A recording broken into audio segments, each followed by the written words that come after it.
Welcome back to Dino's Garage. Now, a little while ago we looked at a motorcycle that I flipped on, and that was the Honda CBR 600F. This is the last of the carburetor models.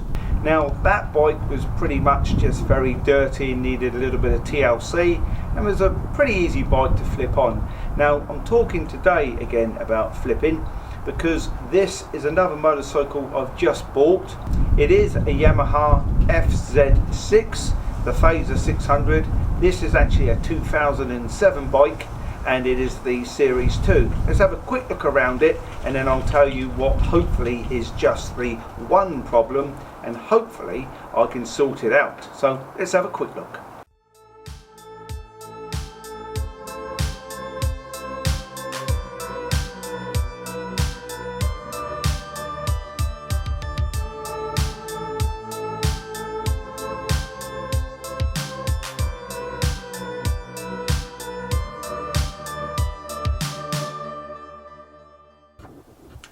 And so welcome back to Dino's Garage, and here we are with the FZ6. So I have gained access to the coil packs, as you can see in the center of the screen there. That is the Denso coil packs, 4 cylinders 1 through to 4, but it is really tight down there. I'm going to struggle, so I'm going to have to remove this airbox. As I say, I've already undone various sensors and hoses. Got to undo the clamps, and then I should be able to hopefully fairly easily remove that airbox, and that will hopefully give me a bit more access because it is really tight down there. And so my aim here is to swap those Denso coil packs over for new ones, but I have a sneaky feeling that actually that my issue is with transponders and keys and immobilizers, and possibly not to do with coil packs, because I'm getting some strange things going on.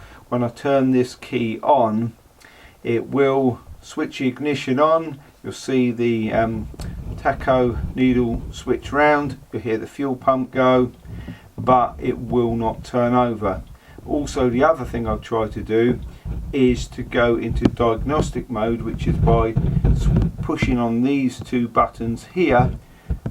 Switch the key on whilst holding those two buttons, and after 5 to 8 seconds I should be able to go into diagnostic mode, and I simply cannot do that at all. Tried several times with the red key, with one of the two black keys, switched them over, doesn't work. So that may be because the keys and the transponder are not reading to the bike, so it won't let me go into diagnostic mode.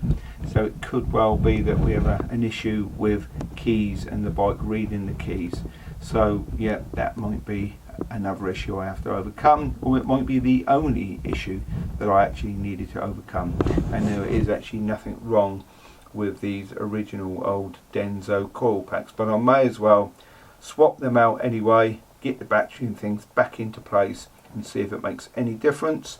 And if it doesn't, then I'm pretty sure that my problem is with the red and keys that I have, and not basically speaking to the immobilizing system. But anyway, let's crack on and get that airbox out of the way.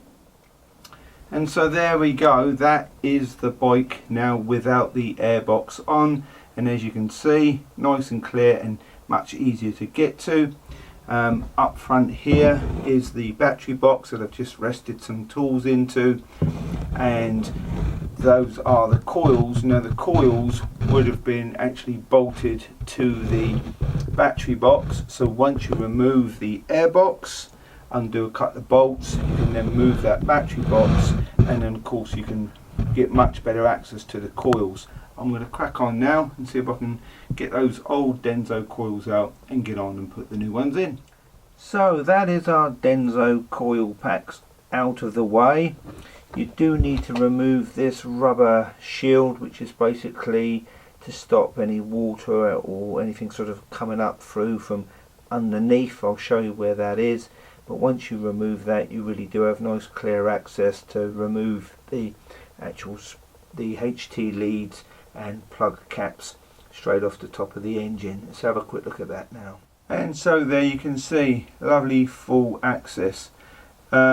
Yeah, so it is a process really of airbox first. Once you remove the airbox, you can then remove the battery box. If you remove the battery box, as you remove it, you'll find that the coils are attached to it by one single bolt.